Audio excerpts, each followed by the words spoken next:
sobe to ko beneficie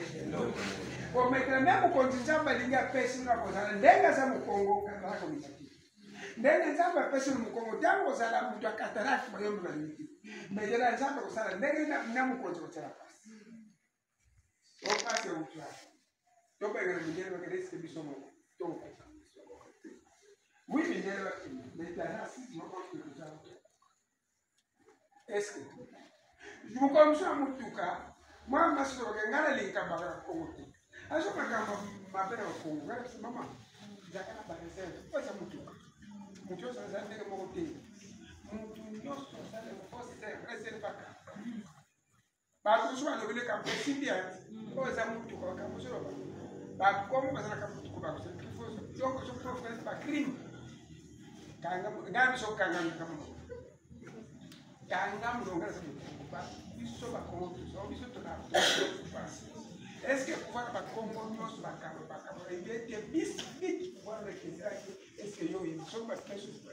o pesa pouvoir ba Congo ba ko yeba plan nzambe ezakitenda kaso esko mama zwaka muno konoka ngamutuka ba chauffeur ba ko to sa ba koti zaka malamu vraiment tout ça awa ba Congo na ba katala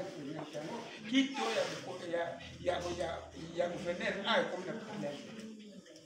et comme la première ce qui boye ba ko to bénéficier lo mo neta to ça awa mo na cataracte bazala kapitile ya kindoki na ba kisma za makasi ajuki ndo kwa kwa kwa to so kisi makasi mo eba ni pesa para nzambe medra ba Congo baza makasi na kindoki bebalinga kisi mingi bango bepesa mingi pana azale ndo kidini na tuseka protection mingi la oui ba Congo baza bakisi baza mo pesa ba Congo mingi amepesa mingi na mzee amesema ndo me cataract ba manyanga baza wana baza kidogo na pesa plus na bakisi ya umeona cataract tena ba manyanga elinko biba banganga to na bangonja tu dala tabiso na ba yobe ko mona nguzo mona penga kapasi lebite pa mkono biso na Congo apelo to ko wana na Congo wana ndo mtu so tu ngunja na Congo biloko ni sana so bina zo kwa biloko manyanga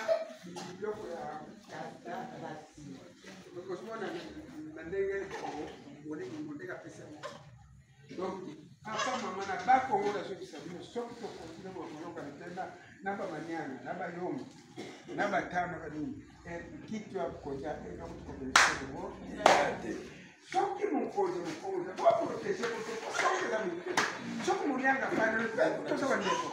ko di so maintenant sur place pas vous venez la cataract vous pouvez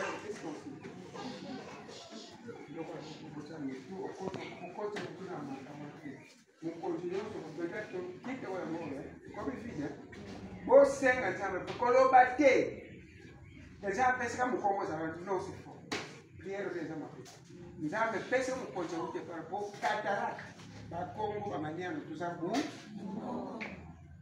nzambe mukongo ute pana boko zela muzala mutema mupoto oya ko raisonne peuple yendo chama ono manyanga fano na beta ba nzambe ono musingo fano na beta ba ono mutu ya muyomba sana beta ma biloko wana nzambe nyango te biloko wana nzambe soki boye to ko progresser te pays mboke ko progresser te soki be pa ba ina mboka te même ndako na yo kusala mai soki ndako re kota ka mumbai te ko kusala na meri militaire ezala bato beba ko sambila apate mumbai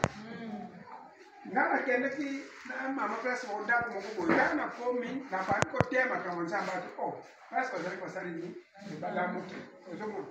ala tawo na so do ba mo ba kampo sika ozomo to se peli ko ya mo ndako soke ya mbaka batu ezama comme professeur to zo boya ba étranger la carte professeur papa mama professeur wane ko c'était mais le soki wa ile kabisa wakapo kutera crise ndio kwa na basamba soki ba tongola ba ko ba ngola ba ile so fufule na ba twandu biso te wa kama fufuta ba te ko so e fa kama fufu za ni pa to amola na ba to anu biso to sa e ma ke yo ko to ko ni ba sa ma business e so ke le ba bi pa ke sa bido to ko fi fa ndenge Tende biso na bamboko kuna makambo wa jareto eba kya gote ba to cataract ba kumbili ba kongo makambo ba to ba ya ba jareto apatia ba to cataract ba tera ni ma bere se kutongo o chawa jareto ba kongo petika ni to ko ne ko ko no ne fa kuna semeza linga de ko papa diviso za ono asa ko ko mo sa ba bilo ko ta na makolo ka sutu se ba na manyanga e kana nganga sa ko me mo ni sa ya mulai na isobe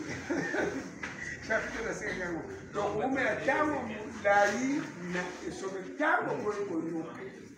tango ko kanto tango kanto papa mama to wala ba professeur susu ba zo de développer biso ba meka ma ko ndine so ba jueli biso nzela ya ko iba ka biso ko ba yo ko liweza la ka no ndenge ba jueli ngala te kika to bloquer mbongo porque somos acá y luego